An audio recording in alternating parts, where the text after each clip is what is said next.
मंगलाचरण। एक सेकेंड।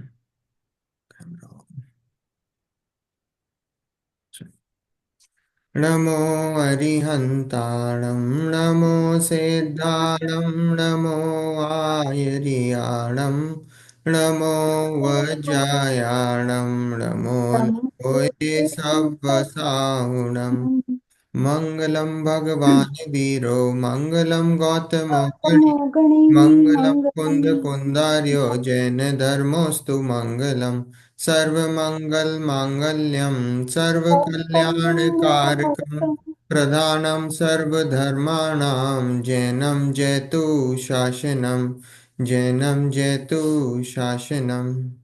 अरिहंत सिद्ध सूर्य उपाध्याय साधु सर्व अर्थ के प्रकाशी मांगलिक उपकारी हैं। तिनको स्वरूप जान राग ते भई जो भक्ति काय को नमाए स्तुति को चारी है। धन्य धन्य तुम ही से काज सब आज भय कर जोर बारंबार वंदना हमारी है। मंगल कल्याण सुख ऐसो हम चाहते हैं। हो मेरी ऐसी दशा जैसी तुम धारी है। हो मेरी ऐसी दशा जैसी तुम धारी है। मंगल में मंगल करण वीत राग विज्ञान नमो ताहि जाते भय अरहंतादि महान। करि मंगल करियो महाग्रंथ करण को काज जाते मिले समाज सब पावे निज पद राज। मोक्ष मार्ग प्रकाशक ग्रंथ अध्याय 7 जैन मिथ्या दृष्टियों की हमारी चर्चा चल रही है। 4 प्रकार के मिथ्या दृष्टि हैं जिनकी चर्चा यहाँ पे पंडित जी ने करी है। कौन कौन से? निश्चयाभासी, व्यवहाराभासी, उभयाभासी और सम्यक्त सन्मुख मिथ्या दृष्टि। अब उसमें व्यवहाराभासी भी 4 प्रकार के: कुल अपेक्षा धर्मधारक व्यवहाराभासी, परीक्षा रहित आज्ञानुसारी धर्मधारक व्यवहाराभासी, सांसारिक प्रयोजनार्थ धर्मधारी व्यवहाराभासी और धर्म बुद्धि से धर्मधारक व्यवहाराभासी। से 4 प्रकार के व्यवहाराभासियों की चर्चा है, बहुत इंपॉर्टेंट चर्चा जो है अपनी चल रही है। क्यों इम्पोर्टेंट? क्यों? क्योंकि ये जो जैन मिथ्या दृष्टियों की चर्चा है ना, ये अपनी चर्चा है। और खासकर जो धर्म बुद्धि से जो धर्म धारक व्यवहाराभासी हैं उनकी चर्चा, वो खासकर हमारी ही चर्चा है। तो अब इसमें हमारी जो आखिरी के जो धर्म बुद्धि से धर्म धारक व्यवहाराभासी हैं उनकी चर्चा हमारी चल रही है। और उसमें हमने देखा कि 7 तत्वों के प्रति, देवशास्त्र गुरु के प्रति, तो वो हमने देखा सम्यक दर्शन में। फिर सम्यक ज्ञान की जो उनका विपरीत श्रद्धान है, और अब सम्यक चारित्र के प्रति जो विपरीत श्रद्धान है उसकी चर्चा हम यहाँ पे कर रहे हैं।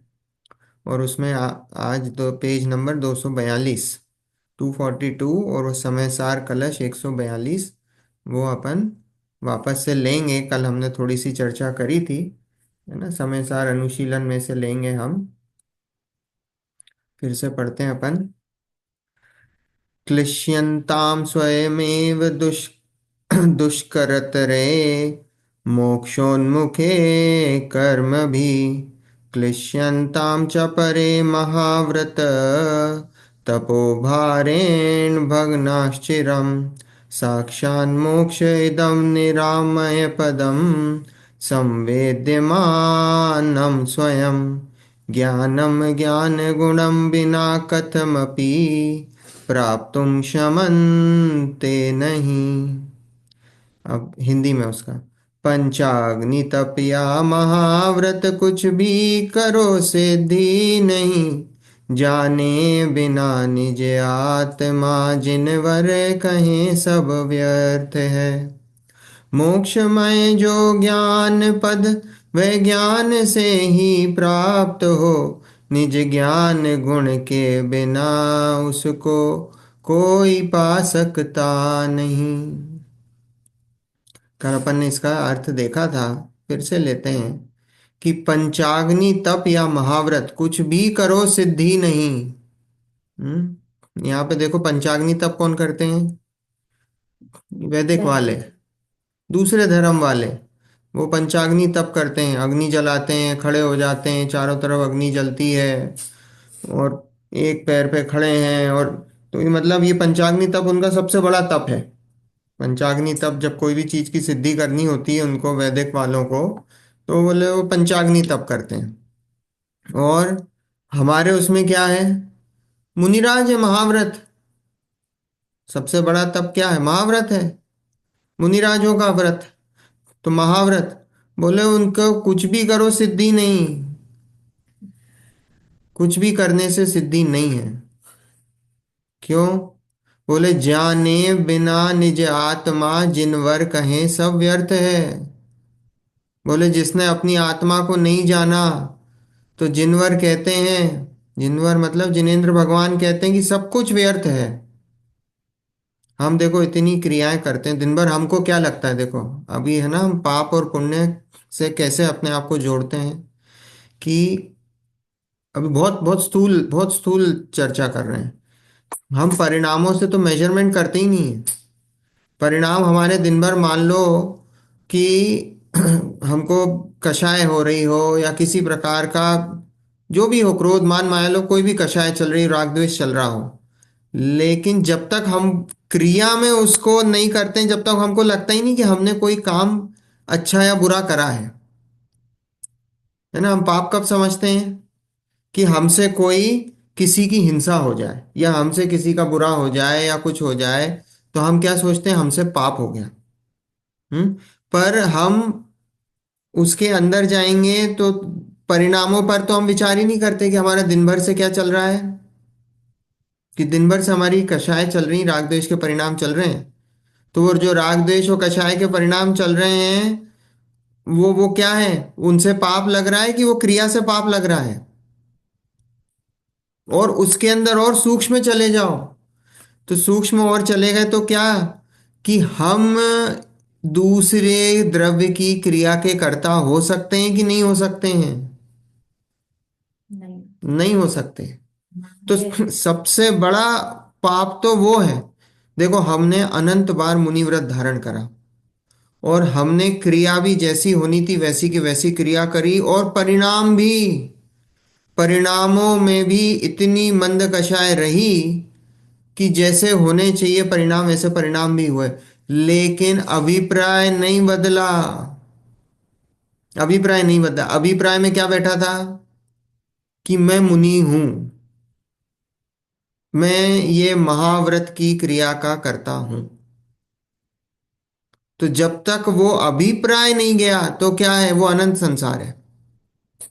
भले ही आपने क्रिया कितनी कर ली हो, परिणाम कितना ही कर लिया हो, लेकिन वो अभिप्राय नहीं बदला, तो कुछ भी नहीं, सब कुछ व्यर्थ है, सभी कुछ व्यर्थ है। यहाँ लिखा है पंचाग्नि तप करो या महाव्रत करो कुछ भी सिद्धि नहीं है, बिल्कुल साफ लिखा है। और किसने लिखा है? आचार्यों ने लिखा है भाई। देखो ये टॉपिक बड़ा सेंसिटिव है। क्यों? क्योंकि हम महाव्रत की बात कर रहे हैं, मुनिराज की बात कर रहे हैं, और मुनिराज की बात अगर कोई अभी कोई पंडित करे तो क्या बोलोगे? कि भाई ये तो ये निचली स्थिति में ऐसी बातें कर रहे हैं, ऊंची स्थिति वालों का। पर यहाँ तो भाई आचार्यों का पूरा सीधा यहाँ पे रेफरेंस है। इसलिए आचार्यों की गाथा लेके आते हैं, कलश लेके आते हैं और उनका रेफरेंस देते हैं। तो पंचाग्नि तप करो या महाव्रत करो, किसी भी किसी की भी कोई सिद्धि नहीं है जब तक जीव अपनी आत्मा को, जब तक आप अपनी आत्मा को नहीं जानते हो, नहीं मानते हो, तो उस किसी भी चीज की कोई सिद्धि नहीं है। जिनवर कह रहे हैं सब कुछ व्यर्थ है। मोक्षमय जो ज्ञान पद वह ज्ञान से ही प्राप्त हो। मोक्ष कैसे प्राप्त होगा? मोक्ष पद है, वो ज्ञान पद ही है। आत्मा क्या है? आत्मा ज्ञान ही है। और ज्ञान से ज्ञान को ही जानना है। तो मोक्षमय जो ज्ञान पद वह ज्ञान से ही प्राप्त हो, वो ज्ञान से ही प्राप्त होता है। वो ज्ञान है, वो आत्मा है। ज्ञान, ज्ञान से ही ज्ञान की प्राप्ति होती है। उस ज्ञान से ही आत्मा की प्राप्ति होती है, और वो ज्ञान पद का नाम ही मोक्ष पद है। उसमें कोई डिफरेंस नहीं है। और निज ज्ञान गुण के बिना उसको कोई पा सकता नहीं। जब तक आप वो निज ज्ञान गुण, अपने ज्ञान, किसी दूसरे के ज्ञान गुण से प्राप्त नहीं होगा वो। किसी दूसरे के जानने से प्राप्त नहीं होगा। जब तक वो ज्ञान गुण, अपने ज्ञान गुण को नहीं जानोगे। अभी देखो, हम आत्मा की बात करते हैं तो कैसे थर्ड पर्सन की बात होती है। अभी जैसे हमने बोला ना, आत्मा खाता नहीं है। आत्मा खाता नहीं, तो आपने कभी ऐसा ऐसा लगा आपको कि मैं नहीं खा सकता, मेरे में खाने की क्षमता ही नहीं है? वो आत्मा को थर्ड पर्सन दिखता है। वो दिखता ही नहीं। अभी हम शास्त्र के आधार से हम सब कुछ निर्णय कर लेते हैं। शास्त्र के आधार से भी देखो, हम थोड़ा बहुत स्वाध्याय करने लगे तो हमको इतना होने लगा आजकल कि भाई हम किसी को मार नहीं सकते, हम किसी को बचा नहीं सकते, हम किसी की दूसरे परद्रव्य की क्रिया के कर्ता नहीं हो सकते। इतना तो होता है। तो फिर उसमें क्या दिखता है कि वो आत्मा है, मैं नहीं। आत्मा है। अब वो आत्मा कौन है? वो आत्मा कोई थर्ड पर्सन नहीं, मम्मी जी कह रही थी कि अन्नू भी पूछ है। रहे थे पापा से। तो वो आत्मा जो है, वो आत्मा कोई थर्ड पर्सन है। ठीक है। तो वो थर्ड पर्सन है, तो वो थर्ड पर्सन के बारे में हम करते हैं, अपने बारे में तो विचार करते ही नहीं है। तो देखो, निज ज्ञान गुण के बिना उसको कोई पा सकता नहीं। है ना? अपन इसका अर्थ पढ़ते हैं कि स्वयं की कल्पना से जिनमत अस्वीकार्य और मोक्ष मार्ग के विरुद्ध कठिनतर प्रवृत्ति करके दुख पावो तो पावो, अथवा आत्मज्ञान बिना किए गए जिनागम कथित महाव्रतादि और तप के भार से भग्न होते हुए चिरकाल तक क्लेश भोगो, भोगो तो भोगो, किंतु साक्षात मोक्ष स्वरूप स्वयं संवेद्यमान निरामय इस ज्ञान पद को ज्ञान गुण के बिना किसी भी प्रकार से प्राप्त नहीं कर सकते। नहीं किया जा सकता। क्या बोला? कि स्वयं की कल्पना से जिनमत अस्वीकार्य और मोक्ष मार्ग के विरुद्ध कठिनतर प्रवृत्ति करके, देखो स्वयं की कल्पना से, ये मैं समयसार अनुशीलन से पढ़ रहा हूँ। है ना? वो इसमें मैं इसमें मैं शेयर कर रहा हूँ स्क्रीन। है ना? तो स्वयं की कल्पना से, अब स्वयं की कल्पना से ही है, क्योंकि जिनेंद्र भगवान ने तो कहा है कि भाई पहले श्रद्धान ठीक करो। हम्म। जिनेंद्र भगवान तो ये कह रहे हैं पहले श्रद्धान ठीक करो, फिर आगे की बात अपने आप ठीक होगी, वो होती चली जाएगी। पर हम क्या करते हैं? अरे अभी श्रद्धान को छोड़ो, श्रद्धान को छोड़ो। अभी जो है आश्रम। आचरण, और फिर होता है थोड़ा बहुत तो परिणाम। अभिप्राय की कोई बात है नहीं। तो यहाँ लिखा, हम्म। स्वयं की कल्पना से जिनमत अस्वीकार्य, अस्वीकार्य और मोक्ष मार्ग के विरुद्ध कठिनतर प्रवृत्ति करके, कठिनतर मतलब महाव्रत धारण कर लिया अब आपने। हम्म। ये द्रव्यलिंगी मुनिराज की बात चल रही है कि हम्म। आपने क्या करा। नहीं नहीं नहीं नहीं, पहले हम तो चारित्र धारण करेंगे। हम्म। चारित्र ही मोक्ष मार्ग है।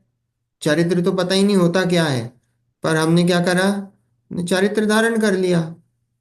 चारित्र धारण कर लिया तो बोले मोक्ष मार्ग के विरुद्ध कठिनतर प्रवृत्ति करके दुख पावो तो पावो, अथवा आत्मज्ञान बिना किए गए। अब दुख पावो तो पावो क्या है? उसको वो दुखी ही लगेंगे। देखो, जिसको सम्यक दर्शन नहीं है, उसने महाव्रत अगर वो पालन कर रहा है, तो वो महाव्रत पालन कर रहा है तो उसको तो वो दुखी ही लगेंगे। वो महाव्रत,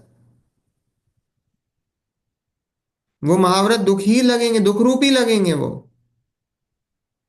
हमको कैसे लगते हैं? हमको देखो, मुनिराज की मुनिराज के जो प्रवृत्ति होती है, जो मुनिराज के व्रत होते हैं, हमको कैसे लगते हैं? हमको क्या लगता है कि अरे इतनी ठंड है, इतनी गर्मी है, एक टाइम भोजन करते हैं, एक टाइम पानी पीते हैं, नग्न रहते हैं, और जमीन पर नंगे पैर चलते हैं, दांत भी नहीं धोते हैं, ये भी नहीं, वो भी कितने, हमको कैसा लगता है, अब बड़ा कठिन। कितनी कितनी कठिन क्रिया है। हम्म। तो वो क्या है, वो मिथ्या दृष्टि की ऐसी कल्पना है। क्यों? क्योंकि उसकी उसको वो जो शरीर है, वो शरीर में अपनी सत्ता मानता है। हम्म। और मुनिराज को क्या है, मुनिराज वो शरीर में अपनी सत्ता मानते ही नहीं है। तो मुनिराज को वो जो 28 मूल गुण हैं वो अपने आप होते हैं, पलते हैं, क्योंकि वो शरीर में अपनी सत्ता मानते ही नहीं है। हम्म।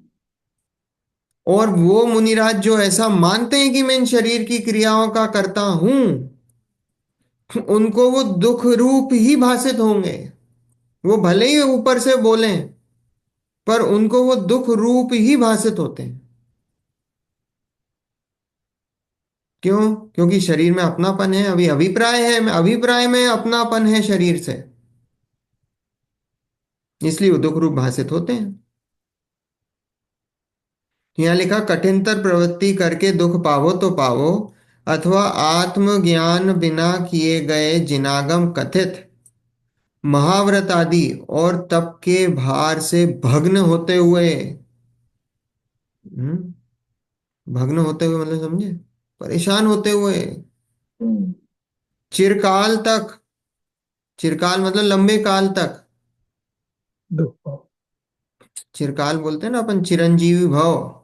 हम्म। चिरंजीव मतलब खूब जियो, लंबे जियो। लंबा जियो, लंबी आयु हो। ऐसे चिरकाल मतलब लंबा, लंबा काल तक क्लेश भोगो तो भोगो। हम्म। है ना, ऊपर लिखा ना, क्लेश्यंताम स्वयमेव, खुद हम्म। ही सहता है, खुद ही जबरदस्ती क्लेश करता है। तो क्लेश, क्लेश भोगो तो भोगो, किंतु साक्षात मोक्ष स्वरूप स्वयं संवेद्यमान, संवेद्यमान मतलब, संवेद्य मतलब अनुभव, स्वयं, स्वयं अनुभवमान, निरामय, निरामय मतलब जिसमें कोई किसी प्रकार का कोई डिजीज ना हो, कोई बीमारी ना हो, निरामय। निरामय शरीर बोलते हैं ना, तो निरामय शरीर मतलब जिसमें कोई किसी प्रकार की बीमारी रहित, कोई भी प्रकार की बीमारी। तो बीमारी हमारी कौन सी है? राग द्वेष बीमारी है, कषाय बीमारी है। देखा, देखो क्या लिखा है, किंतु साक्षात मोक्ष स्वरूप स्वयं संवेद्यमान। हमको देखो, आत्मा को ढूंढने कहीं जाना है क्या? हमको कहीं बाहर शॉपिंग मार्केट में जाना हो, मॉल में जाना हो, या स्टॉक मार्केट से लेके आना हो, ऐसा है क्या आत्मा? आत्मा तो स्वयं मौजूद है हर समय, आप बस उसका अनुभव करो। आत्मा को ढूंढने कहीं नहीं जाना, मैं खुद ही आत्मा हूं। आत्मा को ढूंढने लेने कहीं नहीं जाना है। तो लिखा कि साक्षात मोक्ष स्वरूप, आत्मा कैसा है? साक्षात मोक्ष स्वरूप है। द्रव्य दृष्टि की बात है, साक्षात मोक्ष स्वरूप है। और स्वयं संवेद्यमान है। स्वयं उस अनुभव, अनुभव उसका अनुभव करो, आप हमेशा मौजूद है, हर समय मौजूद है अनुभव करने के लिए। निरामय है, किसी प्रकार की कोई भी उसमें किसी भी प्रकार का कोई भी उसमें कोई, आप सोचो कि मलिनता हो, वो मलिनता नहीं है, हम्म। निरामय है। सब प्रकार के डिजीजेस, जो भी आप गंदगी मानो, जो मानना चाहो, बीमारियां मानो, उससे वो निरामय है। इस ज्ञान पद को ज्ञान गुण के बिना किसी भी प्रकार से प्राप्त नहीं किया जा सकता है। वो ज्ञान पद मतलब ये जो मोक्ष पद है, उसको ज्ञान गुण के बिना, ज्ञान गुण मतलब जो आत्मा का जो ज्ञान गुण है। देखो, श्रद्धा भी होती है, अपन ने चर्चा करी थी ना, श्रद्धा भी कैसे होती है, पहले जानते हैं, फिर जानने के बाद श्रद्धा होती है। ये श्रद्धा करोगे किस पे? हम्म। वो जान के होती है। तो बोले, इस ज्ञान पद को ज्ञान गुण के बिना किसी भी प्रकार से प्राप्त नहीं किया जा सकता है। जब तक आप जानोगे नहीं, श्रद्धा नहीं करोगे, संवेद्यमान अनुभव नहीं करोगे। अनुभव क्या है? अनुभव ज्ञान गुण की शुद्ध पर्याय है ना, प्रतीति श्रद्धा गुण की शुद्ध पर्याय। तो यहां बोला कि वो ज्ञान गुण के बिना किसी भी प्रकार से प्राप्त नहीं किया। जब तक आप वो ज्ञान गुण मतलब वो जानोगे नहीं कि आत्मा क्या है, कहाँ किस पे प्रतीति, किस पे श्रद्धा, और वो साक्षात मौजूद है, कहीं जाना नहीं है उसके लिए, हर समय मौजूद है, उसका सिर्फ अनुभव करना है।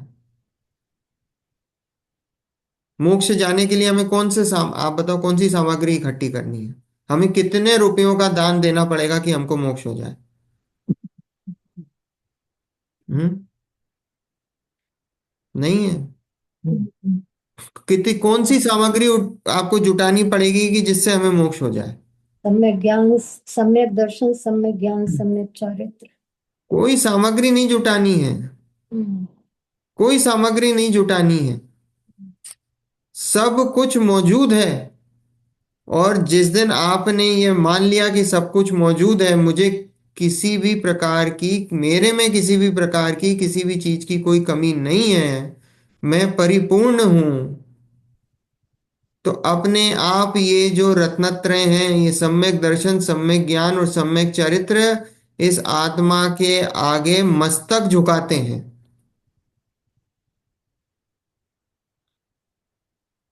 देखो, सम्यक दर्शन, सम्यक ज्ञान, सम्यक चारित्र। सम्यक दर्शन क्या है?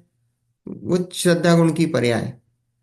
सम्यक ज्ञान ज्ञान गुण की पर्याय। चारित्र, सम्यक चारित्र चारित्र गुण की पर्याय। अब आप सोचो, ये पर्याय का काल कितना? एक समय का, एक समय का काल है। अब जब आप भगवान बन जाते हो, है ना, मान लो चाहे एक सम्यक दर्शन भी हो गया, तो अब वो सम्यक दर्शन अनंत काल तक टिका रहेगा। तो वो अनंत काल तक जब टिका रहेगा, तो मतलब वो इस आत्मा में सम्यक दर्शन की कितनी पर्याय हैं? अनंत अनंत। तो ये आत्मा तो इस सम्यक दर्शन की पर्यायों का खान है, सम्यक ज्ञान की पर्यायों का खान है, सम्यक चारित्र की पर्यायों का खान है। ऐसे अनंत गुण हैं, इन अनंत गुणों की अनंत पर्यायों का खान है, शुद्ध पर्यायों का। हम्म। इतना बड़ा स्टोरेज है वो। तो उस आत्मा का कितना बल हुआ, हमें सम्यक दर्शन का बल आता है। वो सम्यक दर्शन बोलता है, भैया मैं जिसमें से निकला हूं तू उस पे बल कर, मेरे पे क्या बल कर रहा है? तो जब जीव को उस पे बल आता है कि भैया मैं तो परिपूर्ण हूं, तो वो सम्यक दर्शन की पर्याय अपने आप प्रकट होती है, सम्यक ज्ञान की पर्याय प्रकट होती, सम्यक चारित्र की पर्याय अपने आप प्रकट होती है। देखो, साक्षात मोक्ष स्वरूप जो ये ज्ञानानंद स्वभावी निज भगवान आत्मा है, उसे आत्मोन्मुखी ज्ञान से ही प्राप्त किया जा सकता है। साक्षात मोक्ष स्वरूप, मोक्ष कहाँ है भाई साहब? मोक्ष यही है। वो तो सिद्धिशिला, वो बात अलग है। वो तो चलो माना हमने कि वो द्रव्य मोक्ष है, पर भाव मोक्ष तो यही हो जाता है। अरिहंत को, अरिहंत भगवान को, अरिहंत परमेष्टि को तो यही है ना। तो ये आत्मा क्या है? ये तो साक्षात मोक्ष स्वरूप ही है। जब हमने उसमें से वो राग द्वेष की पर्याय को अलग हटा के देखा, जब द्रव्य स्वभाव को देखा, तो हर जीव हमको साक्षात मोक्ष स्वरूप ही दिखाई दिया। तो साक्षात मोक्ष स्वरूप जो ये ज्ञानानंद स्वभावी निज भगवान आत्मा है, कैसा स्वरूप, कैसा स्वभाव है भगवान ये आत्मा का? ज्ञानानंद स्वभावी, ज्ञान और आनंद से परिपूर्ण है, निज भगवान आत्मा है। उसे आत्मोन्मुखी ज्ञान से ही प्राप्त किया जा सकता है। आत्मोन्मुखी मतलब जो ज्ञान आत्मा को जान रहा है, स्वयं को जान रहा है, जो ज्ञान स्वयं को जान रहा है, उस आत्मोन्मुखी ज्ञान से ही प्राप्त किया जा सकता है। उसे प्राप्त करने का अन्य कोई उपाय नहीं है। बोले आप कितने ही कर लो, ये पंचाग्नि तप, ये वो महाव्रत, कुछ भी कर लो, कुछ नहीं होने वाला है। इस कलश में तो यहाँ तक कहा है कि चाहे जिनागम में कथित व्रतादि पालो तपश्चरण आदि करो, चाहे जैनेतरों के यहाँ प्रायश्चित प्रचलित क्रियाकांड करो, तपादि करो, किंतु आत्मज्ञान के बिना आत्म उपलब्धि संभव नहीं है। बोले कितना ही कुछ कर लो, कुछ भी कर लो, कितना ही तप कर लो, कैसा तप कर, द्रव्यलिंगी का तप कैसा होता है, कषाय कितनी मंद होती है कि आपको कोड़े मार दो और कोड़ों के बाद वो नमक लगा देते ना, जो आपके घाव होते हैं, उन घाव पे नमक लगा दो तो आंखें लाल तक ना हो, जो आपको लगा रहा हो नमक उसके ऊपर इतनी सी भी कषाय ना आए, ऐसे द्रव्यलिंगी की बात है। इतना इतना तक द्रव्यलिंगी की कषाय दब जाती है, पर अभिप्राय नहीं पलटा, तो बहुत दिक्कत है। जब देखो, इतनी कशायद कम हो गई तो फिर वो भी तो पलटना चाहिए। कषाय कम हुई है, खत्म नहीं हुई है। हम्म। कम होना और मिटना, हम्म। उसमें बहुत फर्क हम्म। है ना। तो अभी चारों प्रकार की कषाय चल रही हैं। शुक्ल लेशा हो सकती है, शुक्ल लेशा हो सकती है, शुक्ल हम्म। लेशा में बिल्कुल कषाय मंद है, पर चारों कषाय विद्यमान है और मिथ्यात्व है, तो मिथ्यात्व के कारण वो संसार चल रहा है, अनंत संसार है। राइट।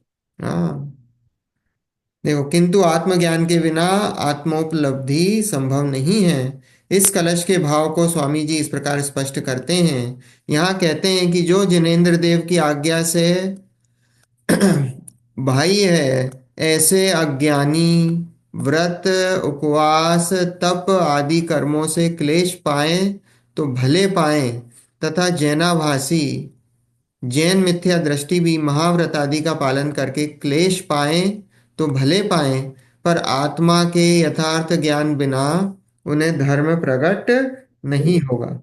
क्या कहते हैं गुरुदेव, क्या कहते हैं कि जिनेन्द्र देव की आज्ञा से भाई हैं, मतलब जो जिनेन्द्र देव की जैसी आज्ञा है उसको नहीं मानते, उससे बाहर हैं, हम्म। ऐसे अज्ञानी, अज्ञानी मतलब या मिथ्या दृष्टि व्रत उपवास तप आदि कर्मों से क्लेश पाए तो भले पाए, तथा जैनाभासी जैन मिथ्या दृष्टि भी महाव्रत आदि का पालन करके क्लेश पाए तो भले पाए, पर आत्मा के यथार्थ ज्ञान बिना उन्हें धर्म प्रकट नहीं होगा।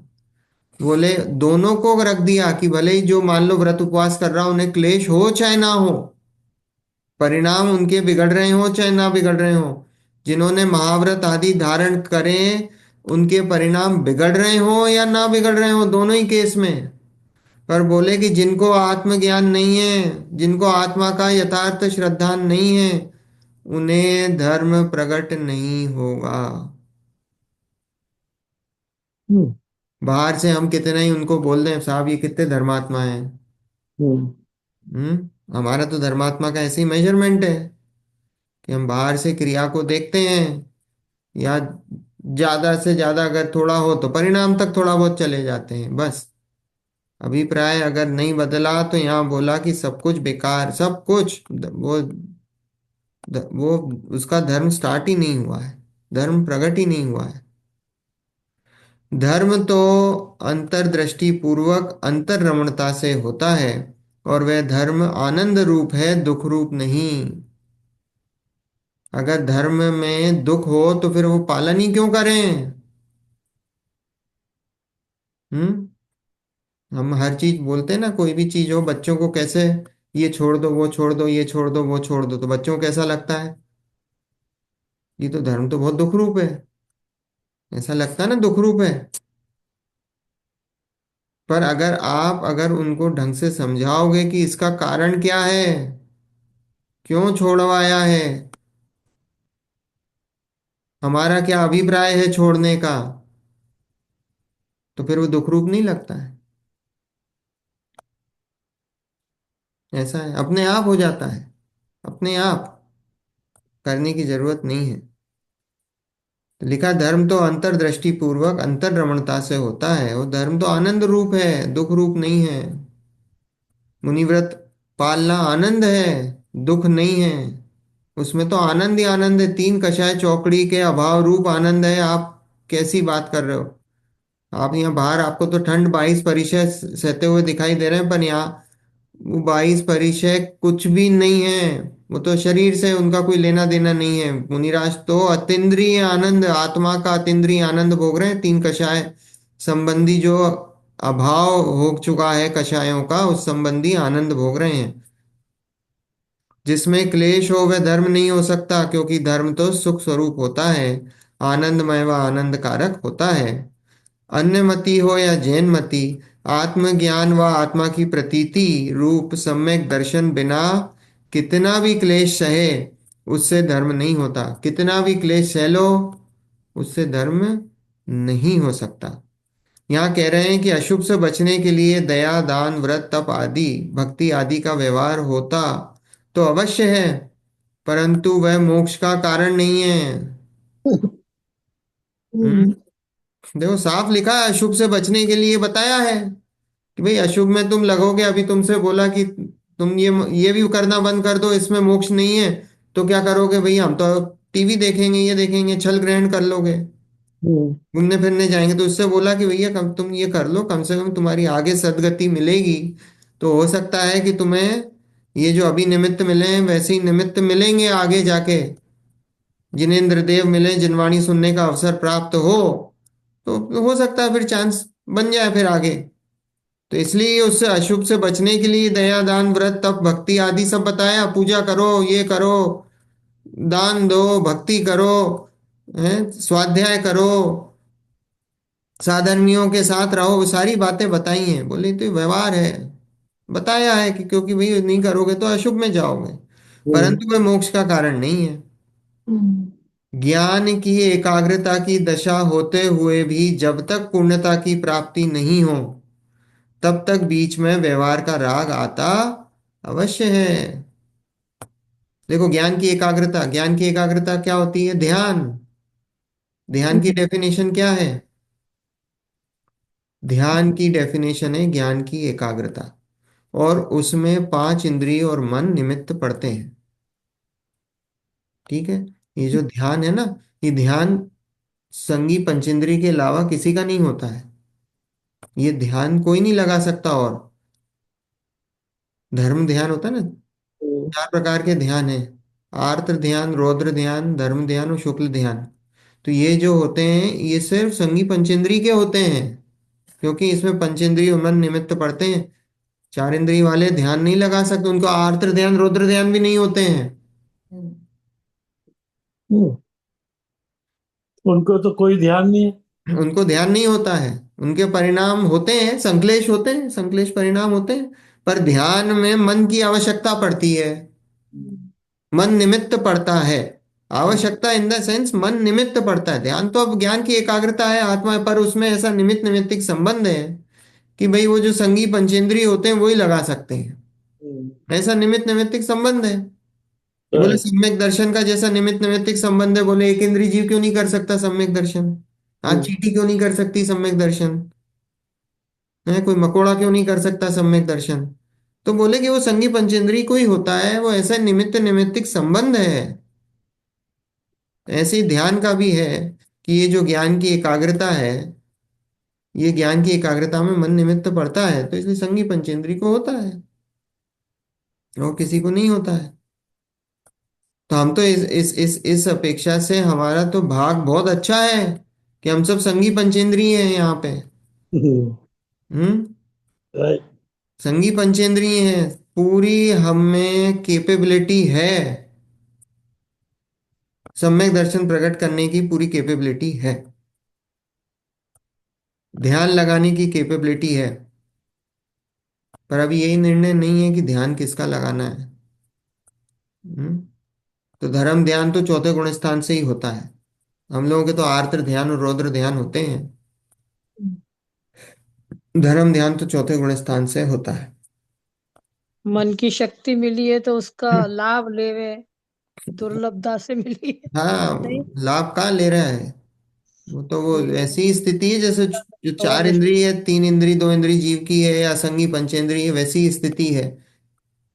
वही स्थिति है, कोई कोई डिफरेंस नहीं है। वो संश्लेष परिणाम करते हैं, वो आर्द्र ध्यान रौद्र ध्यान करते हैं, वो भी संश्लेष ही परिणाम है, और कुछ नहीं है। वो ही दिन भर करते रहते हैं। हाँ, वही चलता है बस। हाँ। हाँ। देखो, ज्ञान की एकाग्रता की दशा होते हुए भी जब तक पूर्णता की प्राप्ति नहीं हो, तब तक बीच में व्यवहार का राग आता अवश्य है। ज्ञान की एकाग्रता हो जाए, पूर्ण एकाग्रता हो जाए, तो अरिहंत सिद्ध हो जाते हैं। तो बोले जब तक उसकी पूर्णता नहीं होती है तो क्या होता है, बीच में व्यवहार होता है, ध्यान टूटता है, ज्ञान की एकाग्रता टूटती है, तो व्यवहार होता है, व्यवहार में राग होता है, तो राग आता है, आता अवश्य है, परंतु वह मोक्ष का कारण नहीं है। तो वो राग क्या होता है, वो राग महाव्रत होते हैं, वो राग अनुव्रत होते हैं। हम्म। समझ रहे हो? अभी तो कहते हैं छठे सातवें गुण स्थान में झूलते रहते हैं मुनिराज। हाँ, छठे सातवें गुण स्थान में है मुनिराजों का, तो छठा गुण स्थान कौन सा है, वो राग वाला गुण स्थान है। हम्म। वो राग वाला गुण स्थान है, तो राग होता है, तो उस समय महाव्रत आदि क्रियाएं होती हैं।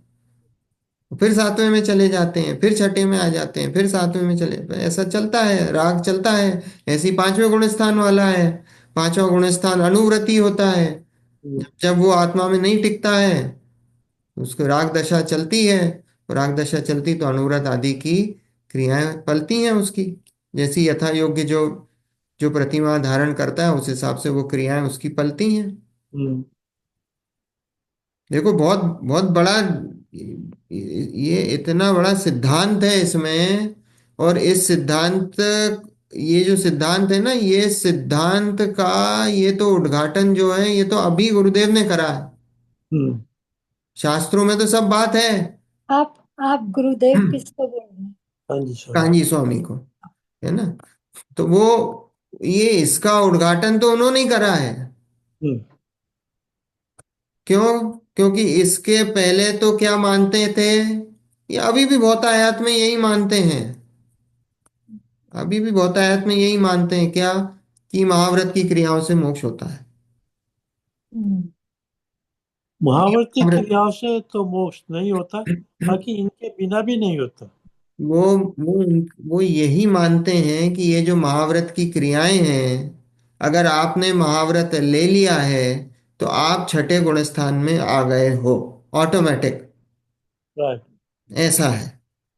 ओ। अभी सम्यक दर्शन का कोई ठिकाना नहीं है, हम्म। लेकिन अगर आपने महाव्रत धारण कर लिए हैं, तो आपका ऑटोमेटिक छठा गुणस्थान हो गया है, और फिर उसके ऊपर शुद्ध का गुणस्थान है। हम्म। ऐसा राइट। है। और उन महाव्रत की क्रियाओं के अपने आप को कर्ता मानते हैं। हम्म। ऐसा है। तो कोई कोई मुनिराज को सम्यक दर्शन अभी पंचम काल में जो है उनको है कि नहीं है, होता है कि नहीं है? देखो, वो सब वो उनकी वो जाने, अब या। उसकी है ना, अपन उसको, अपन हाँ, किसी पे टिप्पणी नहीं कर सकते हैं कि उनको है कि या भैया नहीं है। उनको है कि नहीं है। पर हम्म। अगर हम, ये है कि अगर उनकी बातों से या उनकी क्रियाओं से अगर आपको हिंट मिलती है कि भाई ये तो नहीं है, तो फिर अपने को पता लग सकता है, हाँ भाई इनको नहीं है, साफ दिख रहा है। वो चार चीजें हैं ना, प्रशम, संवेग, आस्तिक्य और एक चीज और है, अनुकंपा। अनुकंपा। तो इनसे मालूम कर सकते हैं बस भाई, ये प्रशम, संवेग, आस्तिक्य, अनुकंपा से। नहीं, देखो ऐसे भी नहीं है कि हाँ, आपको आपको उनकी बातों से, प्रवचन से, क्रियाओं से, वो सारी बातों से पता लग जाएगा, पता बिल्कुल लग जाएगा। जिसने स्वाध्याय करा है, हम्म। वो टेस्ट कर सकता है। वो जिसने स्वाध्याय करा है उसको ऐसा है, टेस्ट करने वाले को भी तो पहले समय दर्शन होना चाहिए। नहीं नहीं, तो ऐसा ऐसा नहीं है, ऐसा नहीं। देखो, ये गुरु की उपाधि है, और गुरु की उपाधि जो है, वो गुरु किसको बोला है, कि भाई ये जो, पहले तो गुरु, सबसे पहले तो हमारे गुरु चलो अरिहंत है, और वो नहीं है अभी अरिहंत, तो अभी हमारे आचार्य उपाध्याय और साधु, ठीक है, छठे गुणस्थान सातवें गुणस्थान वाले मुनिराज, वो गुरु। हम्म। वो नहीं हो तो फिर पांचवें गुणस्थान वाले, वो नहीं हो तो चौथे गुणस्थान वाले, वो गुरु, ये सब गुरुओं की संज्ञा में है। अब हम्म, जो गुरु नहीं किसके होते हैं, वो श्रावकों के होते हैं, है ना।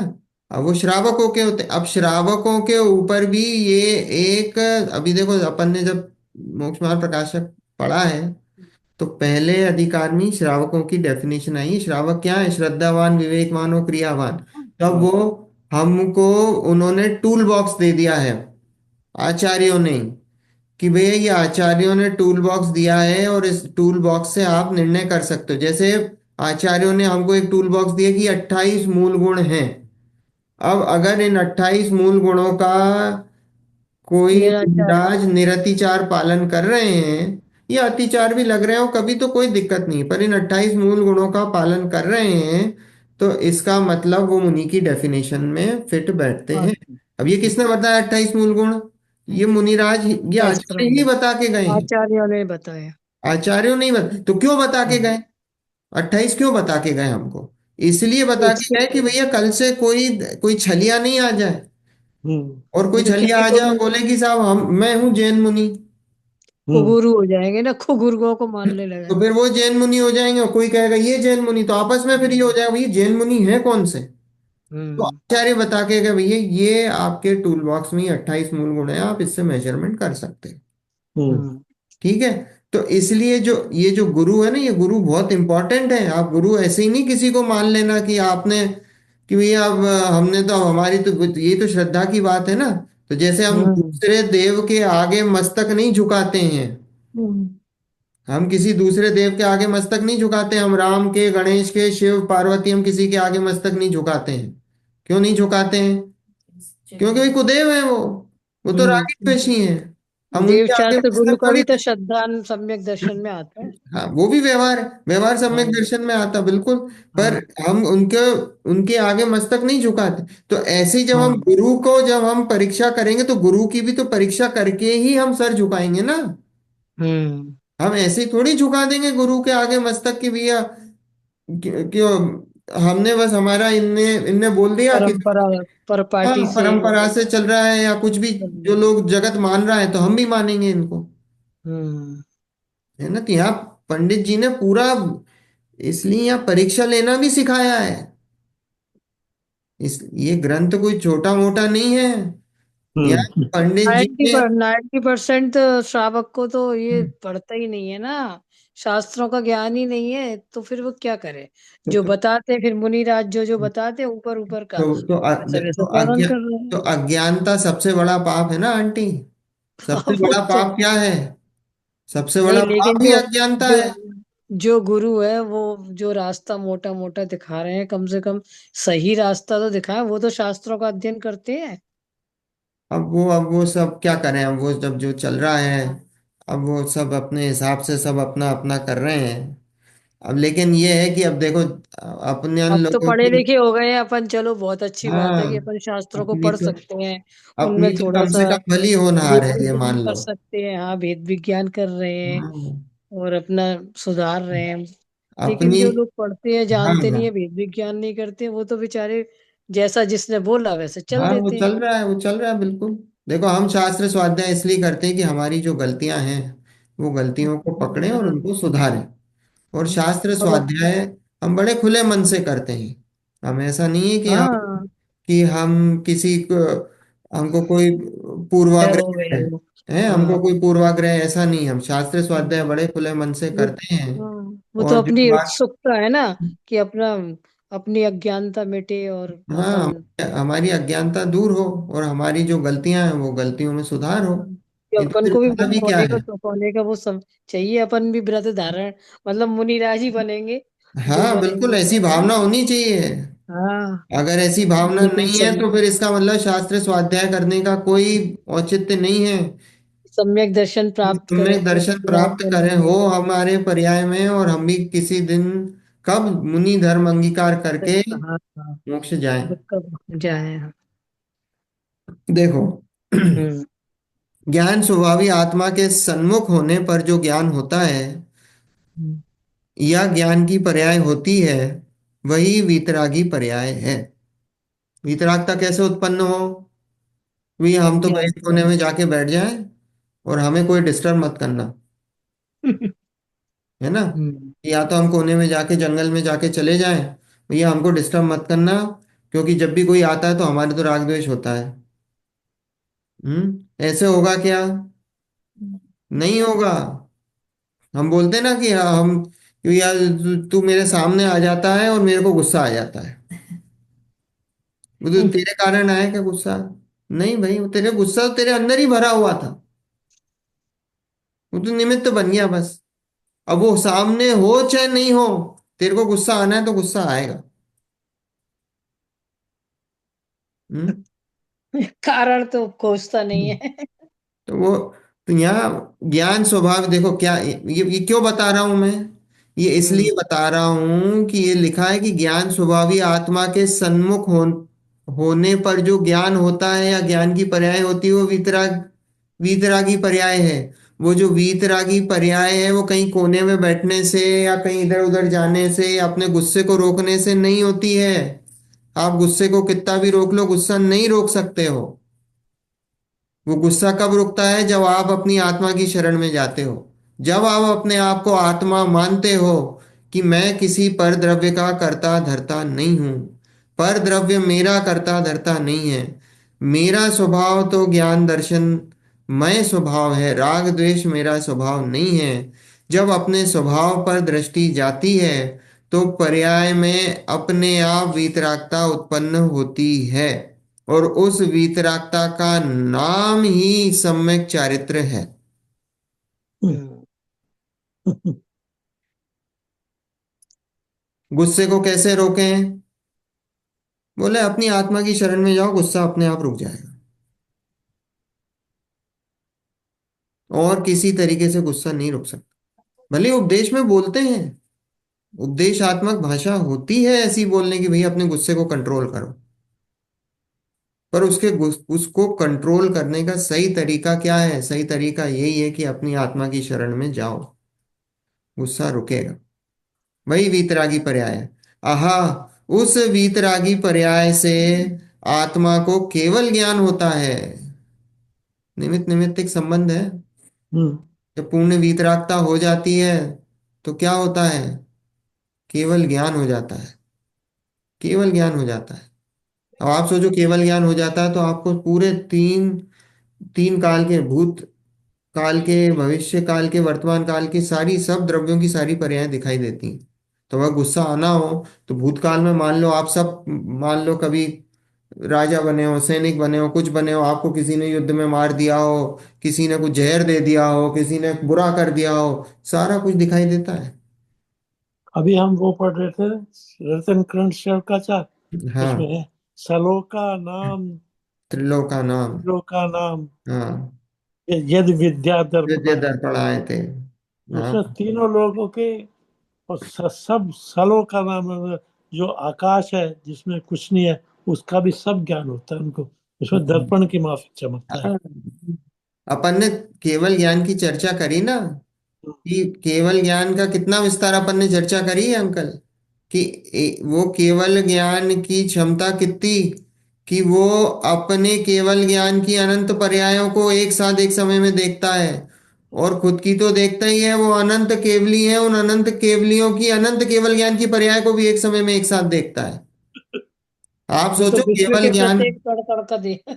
आप केवल ज्ञान का, आप आपका माथा घूम जाएगा अगर केवल ज्ञान का, अगर आप एक बार विश्लेषण विचार करो। तभी तो इतना कहते हैं अनंत बल, अनंत बल, तो हमारा अन- तो जरा सा ज्ञान हो उसमें अपना मटक हाँ, जाएंगे। हाँ। ये तो क्या, दो चार पेज याद हो गए तो उतने में हम जो है सोचो 56 56 इंच की छाती हो जाती है। ये, हाँ, तो देखो वो ये, अनंत बल उसको चाहिए, वो हाँ, अपने को प्रकट नहीं करते, बस अनंत हाँ। बल है तो देखो हमारे। प्रकृति भी न्याय करती ना, जो ये जो इस चीज का उपयोग नहीं करता है, क्योंकि हम्म, उपयोग दुरुपयोग भी हो सकता है, राइट, हम्म। तो जो इस चीज का उपयोग नहीं करता उसको पूरी शक्ति दे दी है प्रकृति ने, यस, श्योर। उसको पूरी शक्ति प्रकट हो गई है। हम्म, और जो पूरी, जो उसका दुरुपयोग करना चाहता है, पूरी प्रकृति को पलटना चाहता है, उसको कुछ भी शक्तियां नहीं है, या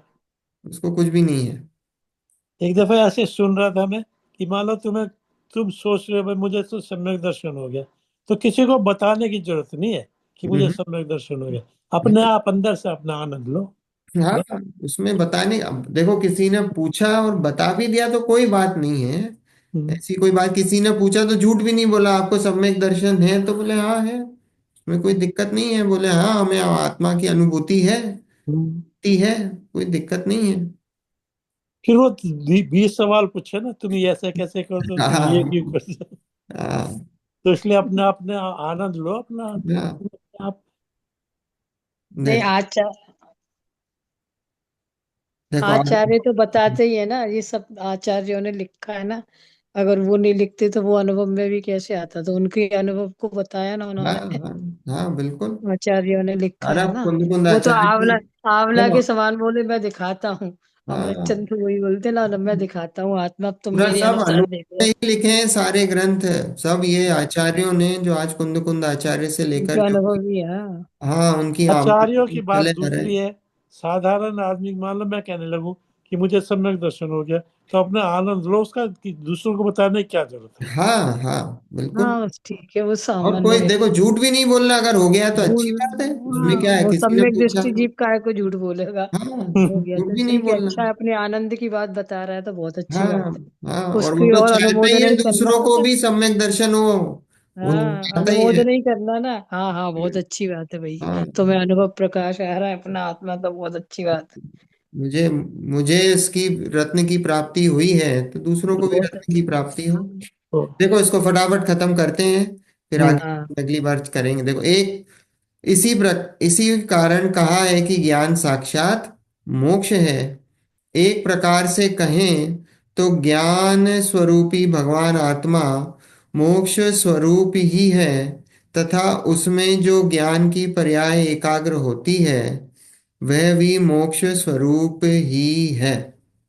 क्या कहा कि हम्म, ज्ञान स्वरूपी भगवान आत्मा मोक्ष स्वरूप ही है, और उसमें जो ज्ञान की पर्याय एकाग्र होती है वह भी मोक्ष स्वरूप ही है। है।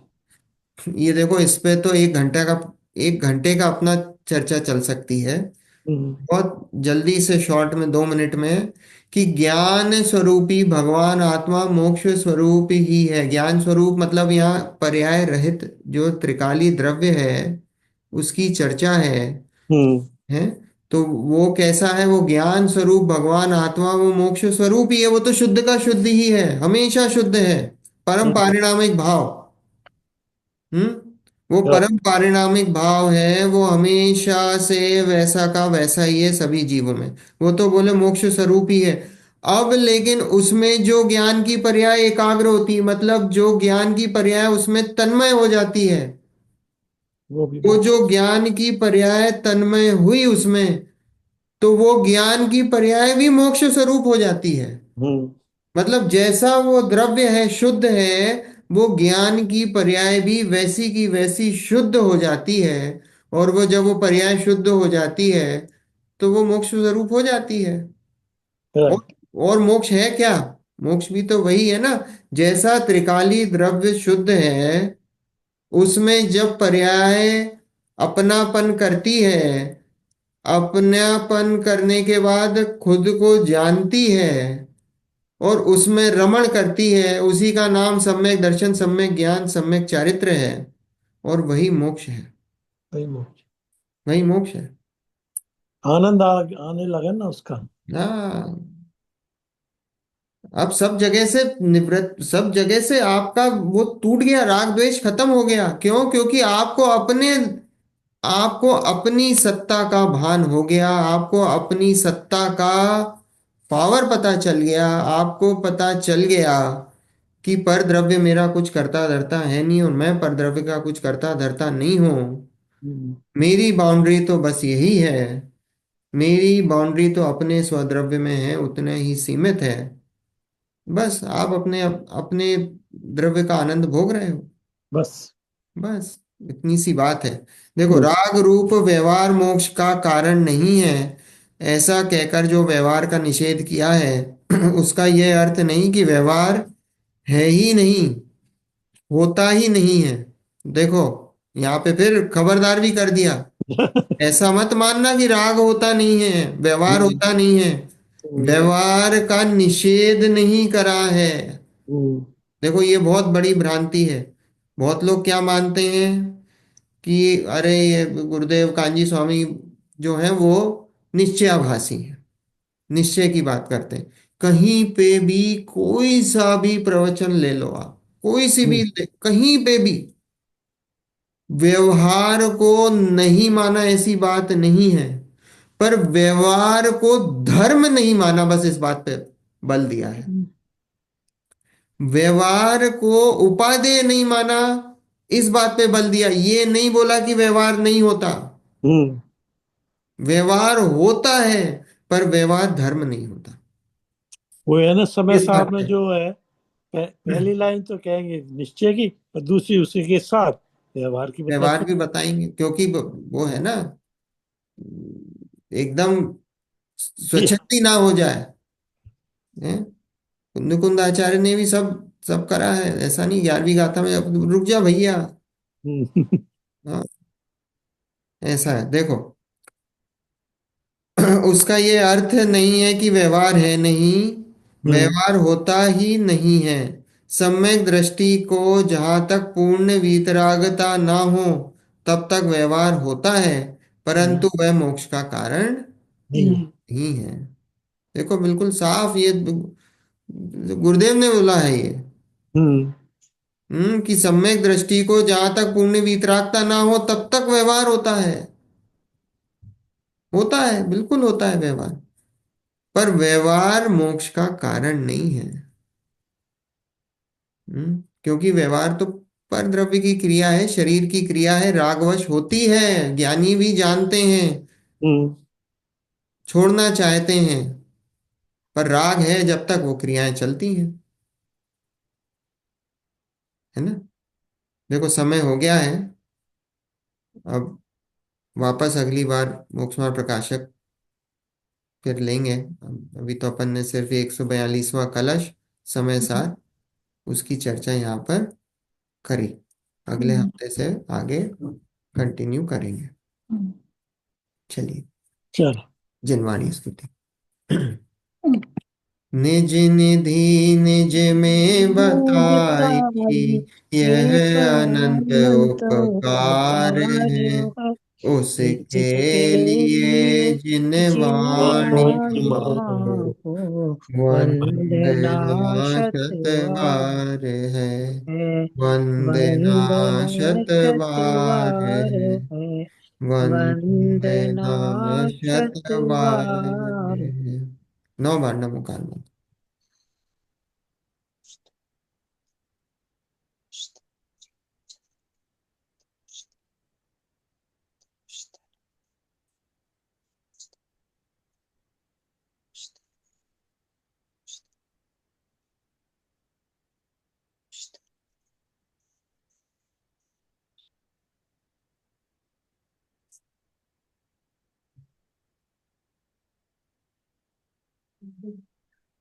जय जिनेन्द्र। जय जनेन। जय जिनेन्द्र। जय जय जनेन। जिनेन्द्र। जय जय जिनेन्द्र। जय जनेन। जय जनेन। जय जनेन। मेरा एक एक सवाल है। जय मेरे जिनेन्द्र। जय मन जनेन। में ऐसा चलता रहता है कि मान लो कोई 11वें गुण स्थान में है, तो उसके मन में ये होता है कि मैं 11वें गुण स्थान में हूँ। नहीं, नहीं, गुलिस्तान में मन में थोड़ी 11वें होता है। देखो वो तो, ये जो गुणस्थान है ना, ये जब जब श्रेणी मारते हैं, देखो वैसे ही जब शुद्ध के जो जब शुद्ध में जाते हैं हम्म, तो वैसे भी वहाँ गुणस्थानों का विकल्प नहीं बचता है। ओ, वहां फिर गुणस्थानों का या कोई ऐसा थोड़ी कोई विकल्प चलता है। अगर मैं 11वें, उन्हें पता भी नहीं होता कौन सा गुणस्थान ही तो गुणस्थान तो हाँ, अपन ने एक ज्ञान मेजरमेंट के बना कारण दिया में है। है। भगवान ने अपने को बताया ऐसा कि ऐसे ऐसे गुणस्थान होते हैं और ऐसा ऐसा मेजरमेंट है, हाँ, पर उनको थोड़ी पता है जो वो विकल्प थोड़ी चलता है गुणस्थान वाला। हम्म, गुणस्थान वाले वो सब विकल्प प्रमत्त अप्रमत्त वाले, वो तो विकल्प मिट गए, मिट गया। वो तो सब मिट गए हैं। ये है। हाँ वो ऐसे कोई सब मेरे दिमाग में घूमता रहे। नहीं वहाँ अंकल कोई कोई वहाँ गुण कोई स्थान बात नहीं का हो कोई तो। विकल्प नहीं है। जो 10वां गुण स्थान है सूक्ष्म सांप्राय, वो 10वां वहीं गुण से स्थान सूक्ष्म लोभ के नाम से है। तो हम्म, वो सूक्ष्म लोभ भी जो है वो हम्म, ऐसा सूक्ष्म लोभ है कि वो अपन छद्मस्त हैं।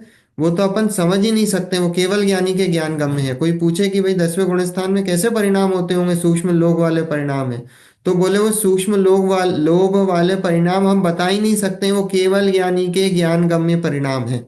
राइट। हम्म। ऐसा है। तो वो तो कषाय बहुत बहुत, और वहां तो 11वें गुण स्थान में तो कषाय खत्म, मतलब दब गई है उपशांत मोह। हम तो उस जो वो जो जिस कषाय की बात कर रहे हैं वीतरागी उसको हो गया। ये भी नहीं जानते कि ये कषाय है। हाँ ये 11वें गुण स्थान में तो वीतरागी हो गया है। हाँ वहां से कषाय सब 11वें हो गुण गए ना, स्थान सब में जना। तो वास्तव में वीतरागी हो गया है, उसका नाम उपशांत मोह है। हम्म। वो वीतरागता है। अब वो भले ही वीतरागता पूरे कर्मों के दबने से हुई है, वो हम्म। अलग है, पर वो 11वें गुण स्थान में तो पूर्ण वीतरागी है।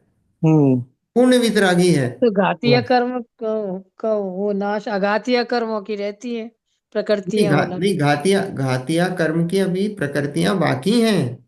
ये आ गया सब बाकी हैं, है। पर वो प्रकृतियां दबी, जो वो तो मोहिनी दबी कर्म हुई है, है। वो हाँ। मोहिनी कर्म की जो चारित्र मोहिनी कर्म है, वो हम्म। चारित्र मोह की प्रकृति पूरी दबी हुई है। तो वो वो चारित्र छीना मोह कर की रहे हैं प्रकृतियां जो हैं धीरे धीरे। पूरी दबी हुई हैं, 25 जो है। तो वो दबी हुई, तो इसके हाँ। कारण से वो वहां पे उसको पूर्ण वीतरागता है।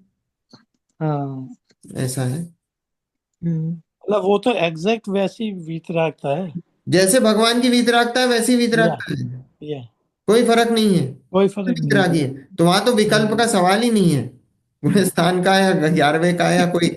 वहां तो वीतरागता है पूर्ण। हम्म, हम्म। हाँ वहां तो पूर्ण वीतरागता है। वो तो दबे हम्म, हुए कर्मों की निर्जरा खत्म हुई और खत्म आगे बढ़े। वो तो फिर वहां से गिरता है, वो नियम से गिरता गिरता है। है। क्योंकि वो हाँ। जो 11वां गुण स्थान है वो गिरने वाला है, फिर वो जहाँ पे संभले संभले जरूरी नहीं है। या, है ना। हाँ। हाँ उपशम श्रेणी है। हम्म। चल चलो। चलिए। चल, जय जिनेन्द्र। जय जिनेन्द्र जय जय। जय।